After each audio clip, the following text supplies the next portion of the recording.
Hello and welcome. You're here now, and it's time to let your mind unwind. Let your body sink into comfort. Let your breath slow, and let the day gently fade away behind you. Tonight, we're going to take a soft and sleepy journey back through time, not to witness the rise of kings or the fall of empires, but something much gentler, something often forgotten and beautifully ordinary.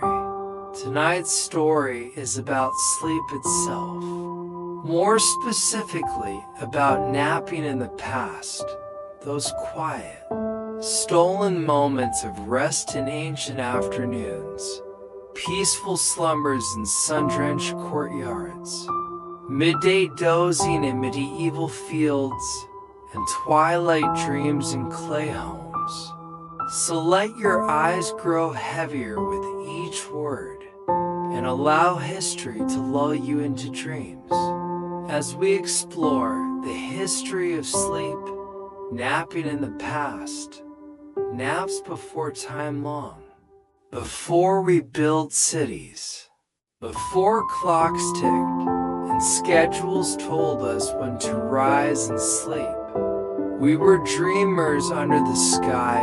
Early humans didn't follow rigid bedtimes. They followed the rhythms of nature, the warmth of the sun, the songs of insects, the rustling of the trees. Sleep came in small moments, like ripples in a pond, whenever rest was needed. In early tribes, napping wasn't seen as lazy. It was natural. As the midday sun blazed high above, our ancestors would seek shade beneath tall grasses, or inside cool caves, and simply rest, maybe for a few minutes, maybe for an hour. No alarms, no shame, just rest. Imagine a small fire crackling, the scent of earth and smoke, a young child curled next to a parent, dozing as birds chirp overhead. Napping wasn't just acceptable. It was necessary for survival. It restored energy for hunting, gathering, creating tools, and dreaming of stars. Ancient Egypt's midday slumber note, we travel forward to the fertile lands of the Nile. In ancient Egypt, life moved with the river and the sun. The days were long and hot, and napping was as common as bread and beer.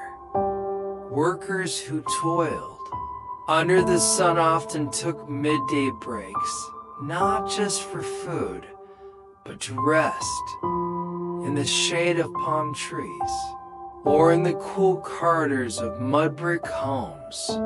Even scribes, with their careful ink lines and scrolls, would pause their writing during the hottest hours. Their homes were built with thick walls to keep the heat out, and clay beds were often placed near open courtyards where breezes whispered and cats napped beside their human companions. And in temples, priests sometimes rested in sacred silence. As part of spiritual purification, sleep was considered a time of connection to dreams, and dreams in Egypt were powerful messages from the gods. So to nap was also to listen. Siestas in the desert, ancient Arabia across the sands of Arabia. The heat shaped the rhythm of the day. Traders, poets, shepherds, and scholars all shared one habit. The midday pause. In cities like Mecca and Petra, and across nomadic camps, people would often rest after the noon meal. The tight to block its blaze. Inside, cushions and rugs made of camel hair were arranged for comfort, and the silence of the afternoon felt almost sacred. Children would fall asleep to the sound of distant camel bells. Elders would nap while humming old verses, and sometimes, under starlit tents at night, travelers would exchange stories of dreams they had during those brief midday slumbers. To nap was to refresh both the body and the soul. The Roman representing the Roman Empire, daily life was structured, and naps were part of that structure. The word riposo in Italian means rest, and its roots stretch back to Roman times. After the midday meal, the pranayam, citizens would often lie down for a short nap. Villas had special rooms called cubicula, sleeping chambers with small beds and thick curtains. In the countryside, farmers rested under olive trees, while in the city, merchants closed shop for an hour or two. Even emperors, in their marble palaces, indulged in brief afternoon slumbers.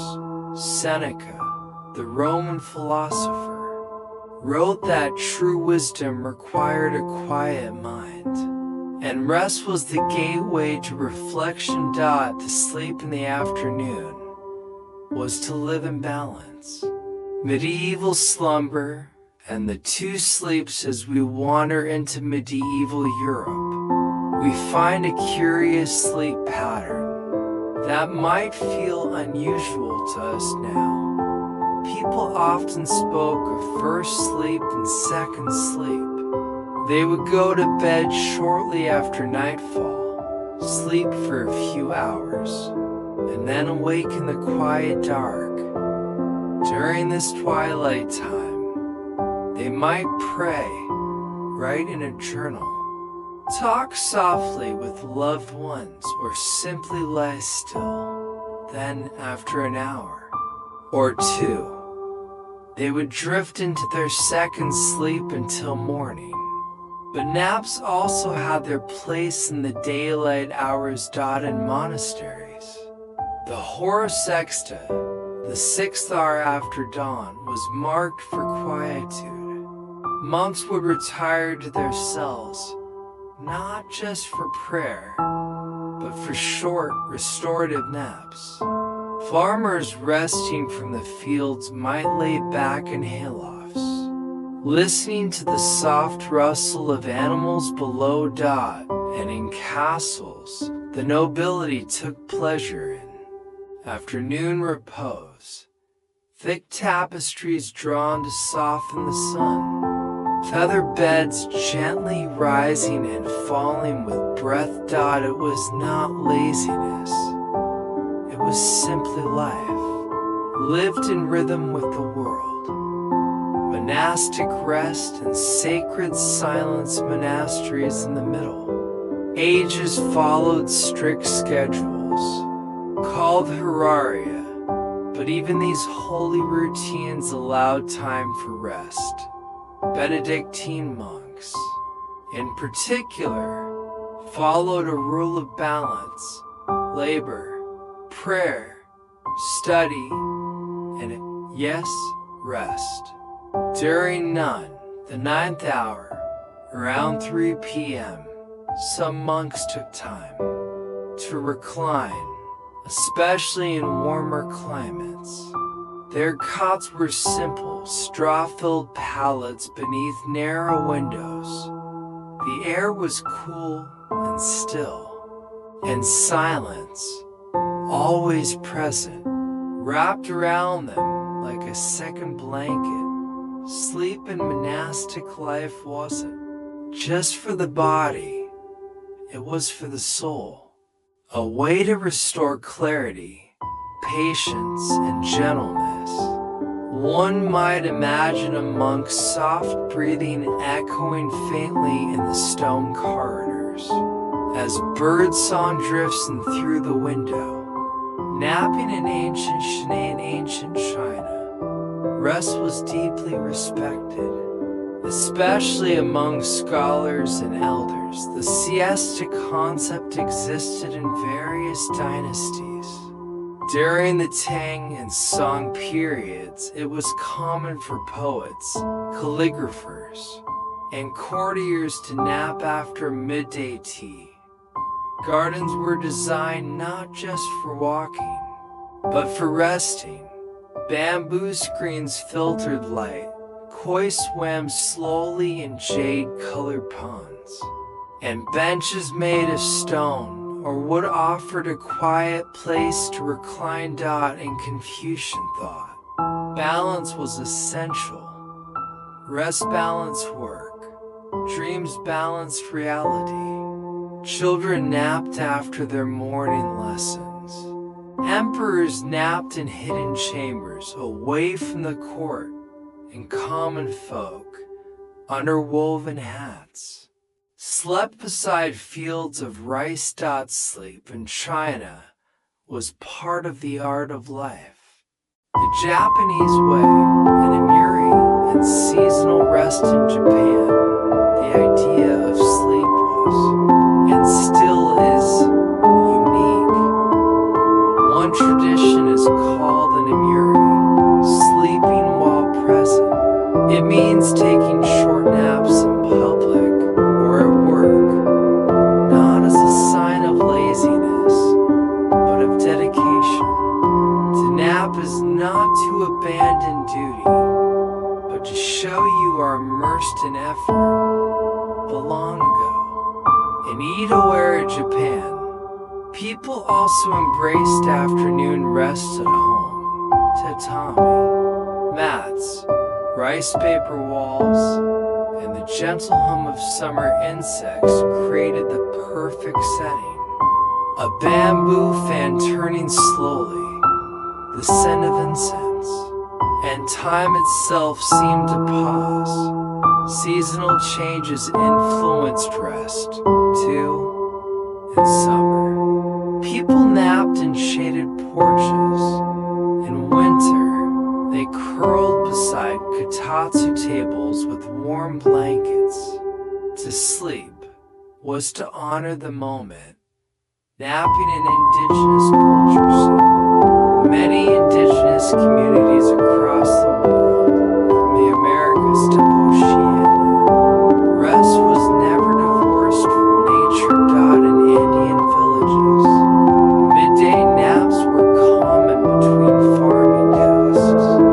Children napped wrapped in woven blankets while elders told stories under open skies.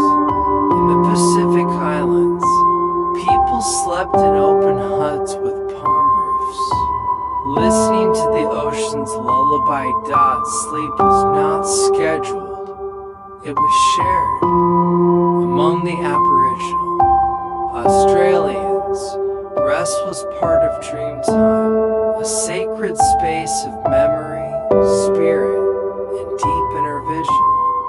Napping in the shade of eucalyptus trees, elders would reconnect with stories older than time itself. Sleep, here, was a doorway. Napping in the Victorian ages, the world entered the 19th century, and the Industrial Revolution began to shape cities with steam, iron, and noise. Sleep began to change. The ticking of clocks became more important than the rhythm of the sun. Sleep, once natural and fluid, began to shrink, squeezed between factory shifts and city bustle. But still, the nap endured. In Victorian homes, especially among the upper class, the afternoon rest became a fashionable ritual.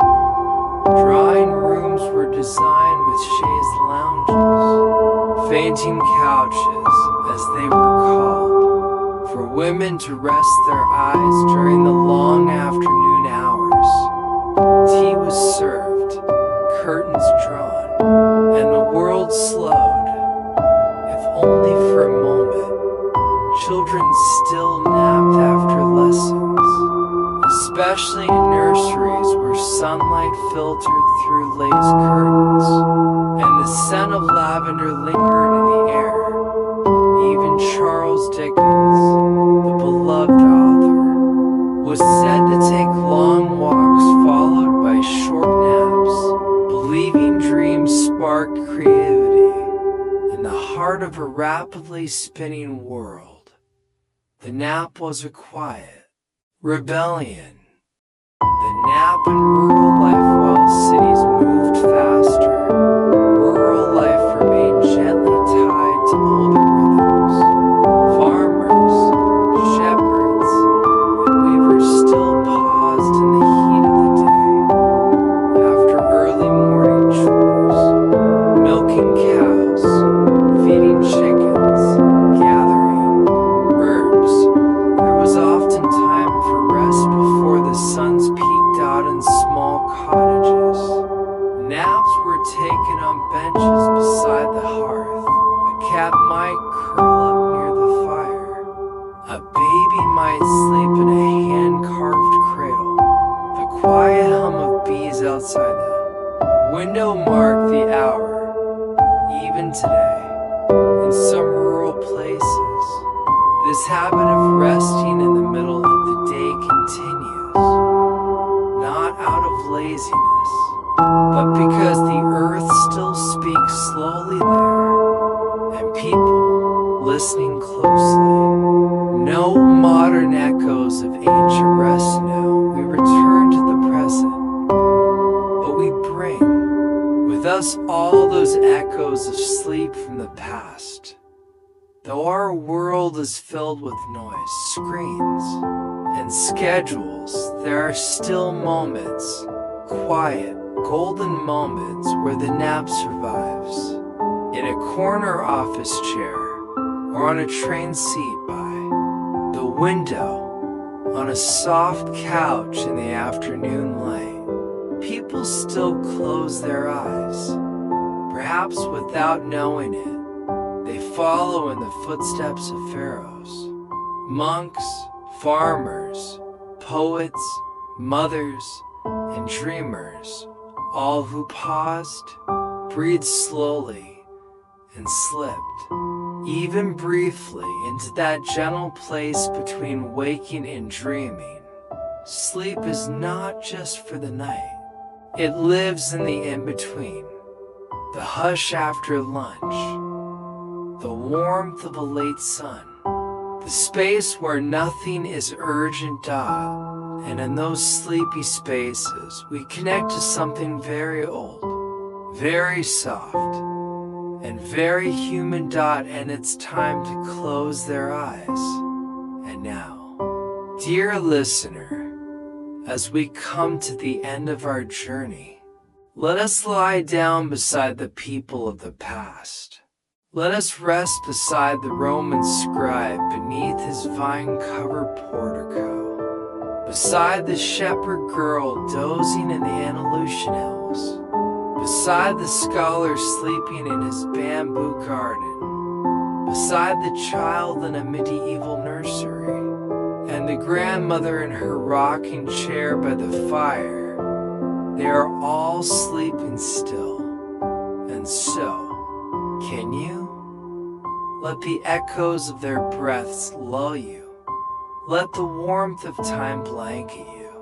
Let the stillness of old stone walls and forest shadows wrap gently around your thoughts. There is no need to be anywhere else now. Your bed is your boat, across a quiet sea of memory, drifting softly, slowly, into dreams. Close your eyes and rest. Good night.